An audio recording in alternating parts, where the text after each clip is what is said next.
कंगना रनौत और शेखर सुमन ने उठाया रिया चक्रवर्ती पर सवाल। मोस्ट एक्सपेंसिव क्रिमिनल लॉयर को हायर करने को लेकर किया सवाल। आखिर कौन कर रहा है रिया को स्पॉन्सर? आखिर क्या कहना था इनका, आइए बताते हैं आपको। सुशांत सिंह राजपूत केस में रोज कुछ नए खुलासे हो रहे हैं। पहले नेपोटिज्म पर सवाल उठाया गया, फिर रिया पर एफआईआर होने के बाद उन्हें भी निशाने पर लिया गया। ऐसे में सुप्रीम कोर्ट ने 19 अगस्त को सुशांत सिंह राजपूत के परिवार के पक्ष में फैसला सुनाया और कहा कि सीबीआई अभिनेता की मृत्यु के मामले की जांच करेगी। सुप्रीम कोर्ट ने मुंबई पुलिस को सीबीआई के साथ सहयोग करने का भी आदेश दिया। सुशांत के परिवार वाले और फैंस इस डिसीजन से बेहद खुश है। ऐसे में कंगना रनौत और शेखर सुमन ने साधा रिया चक्रवर्ती पर निशाना। रिया पर सवाल उठाते हुए कहा कि आखिर रिया चक्रवर्ती को क्रिमिनल लॉयर को हायर करने की आवश्यकता क्यों पड़ी। रिपब्लिक के साथ इंटरव्यू में कंगना रनौत ने पूछा कि रिया चक्रवर्ती को निर्दोष होने पर सतीश मान शिंदे जैसे फेमस क्रिमिनल लॉयर की आवश्यकता क्यों है। सवाल जारी रखते हुए कंगना ने कहा कि रिया ने एक ही दिन में इस तरह के फेमस वकील को कैसे मैनेज कर लिया। कंगना ने कहा कि उन्हें भी क्रिमिनल चार्जेस का सामना करना पड़ा है और रिया के वकील की नियुक्ति के लिए कम से कम 1 सप्ताह का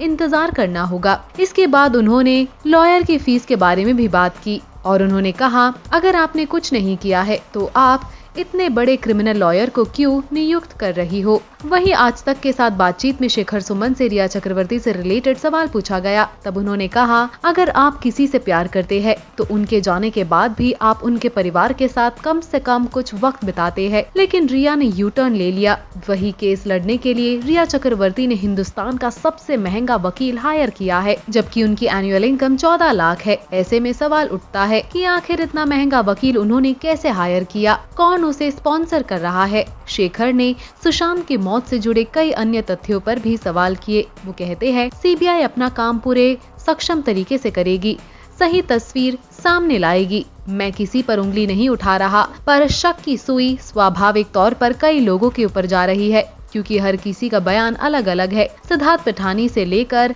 एम्बुलेंस वाला तक हर कोई अलग बात बता रहे हैं। उनके बयान एक दूसरे से मैच नहीं करते। ऐसा लगता है उन्हें कैरेक्टर दिया गया था, पर वो एक्टर नहीं है, इसलिए सही से निभा नहीं पाए। वही शेखर सुमन से महेश और रिया के वायरल चैट पर भी पूछा गया। तब उन्होंने कहा, महेश भट्ट पढ़े लिखे समझदार इंसान है, बुद्धिजीवी है, पर कहते हैं ना कि विनाश काले विपरीत बुद्धि। मेरा उनके साथ समीकरण बहुत अच्छा है, लेकिन इस तरह के तथ्य अगर सामने आते हैं तो इस पर मैं कुछ नहीं कह सकता। महेश जी एक सुलझे हुए इंसान है, इसलिए मैं इस पर टिप्पणी नहीं कर सकता। पुलिस और सीबीआई इसकी जांच करे तो वो सही है। रिया चक्रवर्ती पर अब उंगली उठाई जा रही है। आफ्टर ऑल रिया ने एक क्रिमिनल लॉयर को हायर क्यों किया? मोस्ट एक्सपेंसिव लॉयर को अपॉइंट कैसे कर पाई रिया, वो भी रातों रात? इन सारे सवालों का जवाब अभी तक रिया ने नहीं दिया है। कहीं न कहीं सोशल मीडिया यूजर्स का कहना यही है कि कंगना रनौत और शेखर सुमन ने जो सवाल उठाए हैं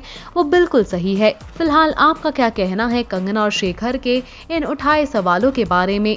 आपकी राय बेहद जरूरी है, हमें कमेंट कर बताना बिल्कुल ना भूले।